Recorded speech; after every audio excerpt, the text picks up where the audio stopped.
Hi everyone, it's William on an overcast day, the 25th of June, 2025.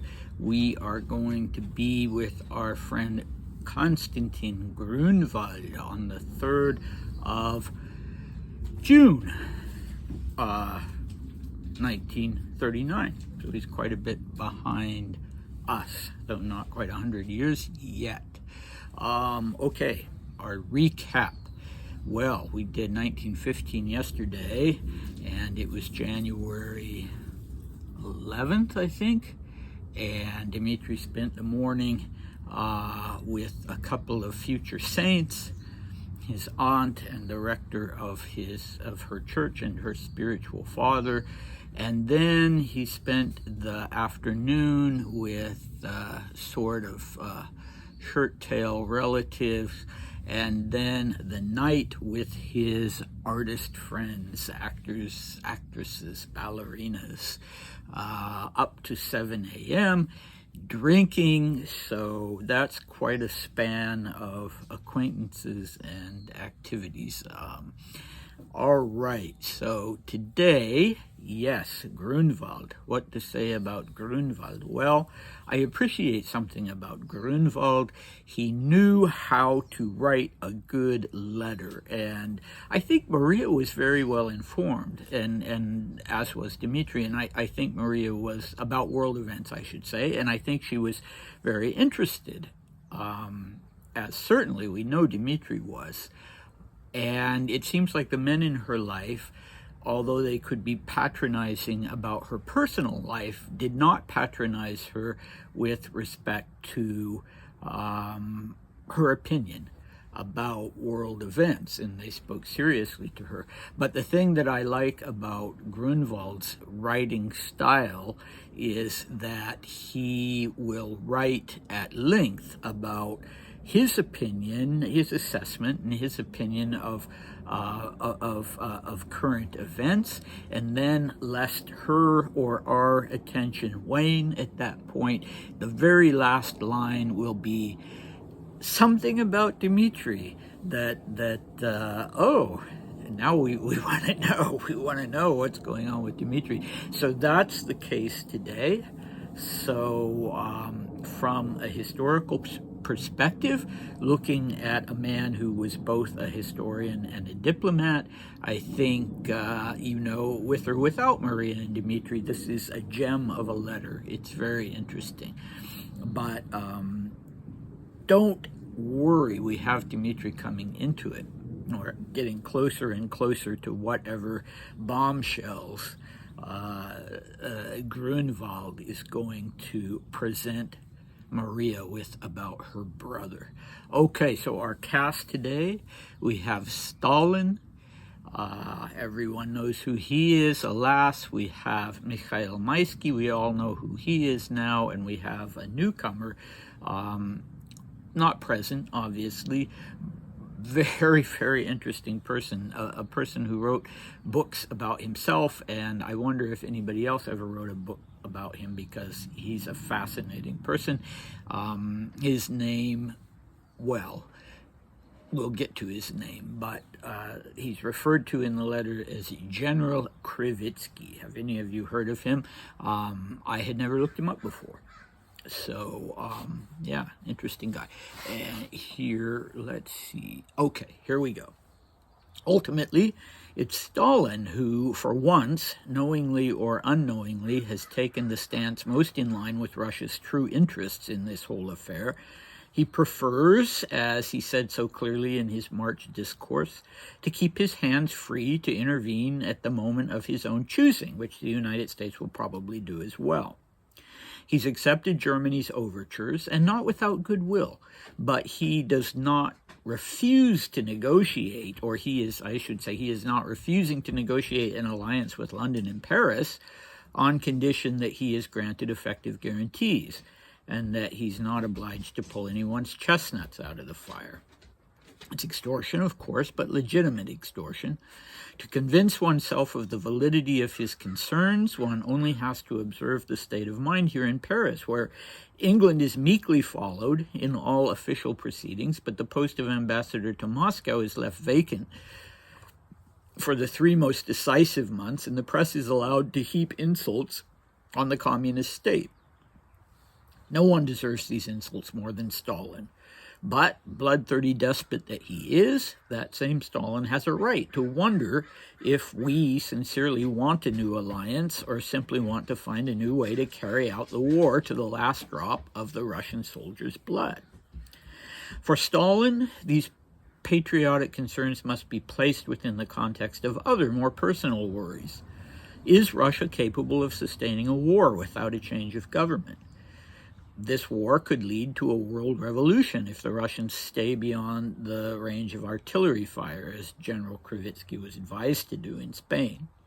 But if they truly intend to fight, shouldn't they start by overthrowing the communist government? That question must certainly also be posed in London, but I myself was asked a very different question. Have you met Mr. Maisky? That was what I kept hearing. The English seem to have taken it into their heads that the moment has come to bring about a reconciliation between the emigration, or certain elements of the emigration, and the Moscow government. The idea is audacious. It's not devoid of interest, but it also holds out the greatest possible dangers. I would like to turn your Imperial Highness's particular attention to this matter because it could have a direct impact on the interests of Grand Duke Dmitri at any given moment. Bam! There's the closer. Do not put down this letter, dear, because your brother is at risk of something. Okay, very good. Good writer. So, we see how dispassionately Grunwald is able to write about this. For him, it's like a chess game. He's sort of a natural diplomat, not in the sense of being naturally tactful, but in the sense of wanting to play the great game, so to speak. What he observes, so what does Stalin want, according to him? Stalin wants guarantees that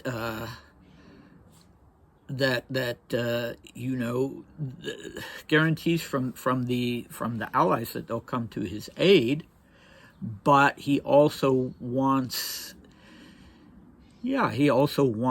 to know that they won't expect him to save them when it comes down to expending the last drop of Russian blood. Okay, that's kind of what happened. In a way, the Russian losses were horrendous. And what does it remind us of? It reminds us of World War I.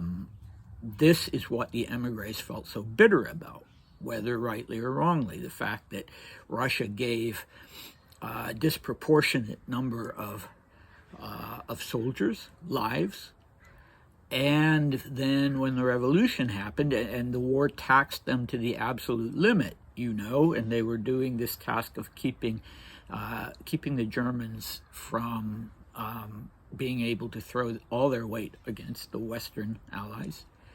And yet, when it finally broke them and there was a revolution, they became sort of the redheaded stepchildren of the international community. And I'm not talking about the Soviets, I'm talking about the emigres.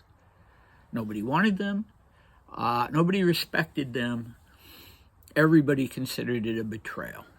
Churchill didn't, but most people did, a betrayal on the part of the Russians. And make of that what you will. I can see both sides of that.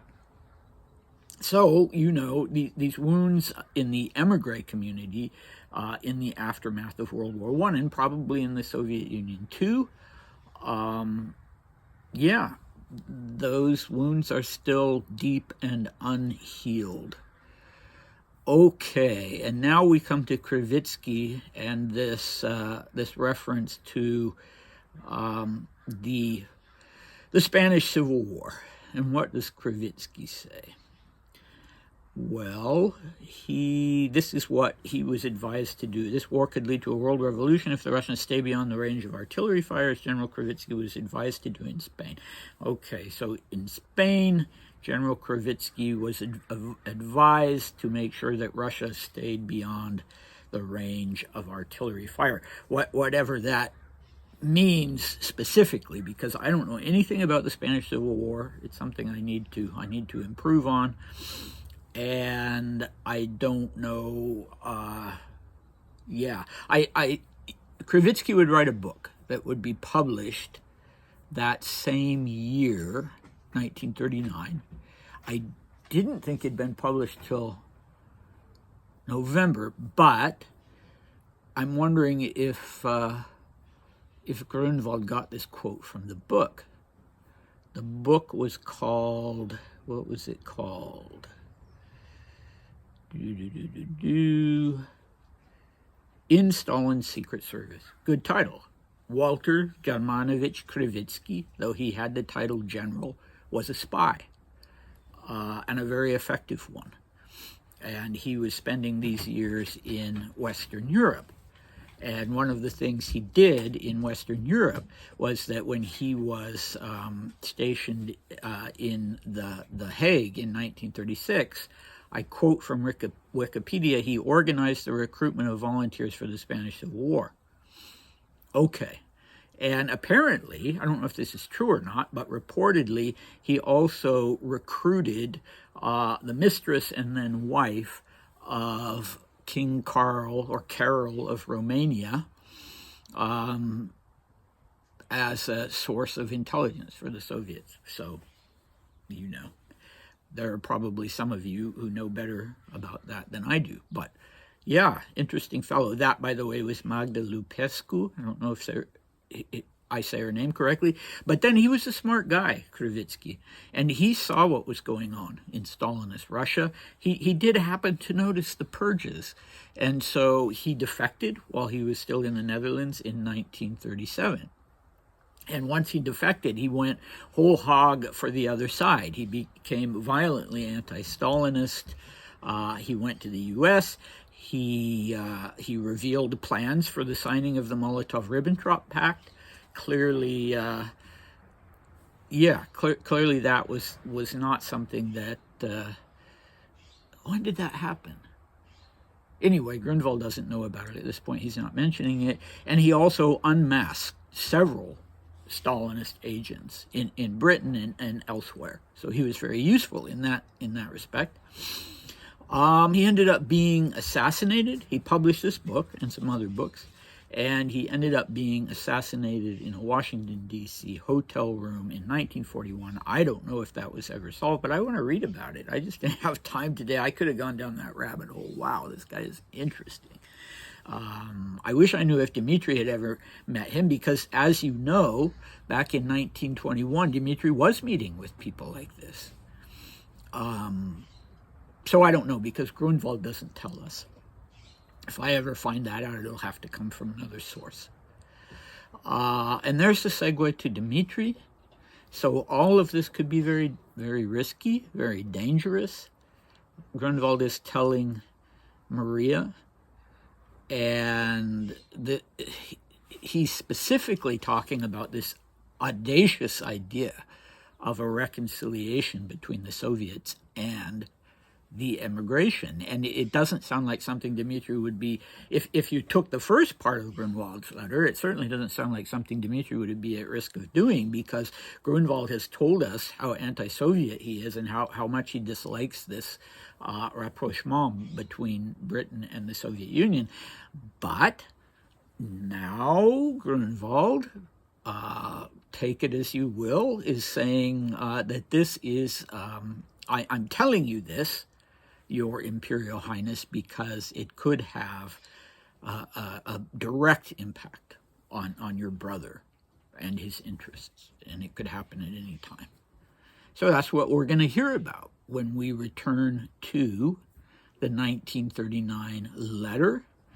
In the meantime, in the next video, we'll be going back to 1915, and we'll have a very, very interesting, once again, you know, this is fun, isn't it? Having Dmitri in Moscow, whatever we think about it from a moral or ethical perspective, this is, yeah, it's fun. He's having fun, we're having fun, right?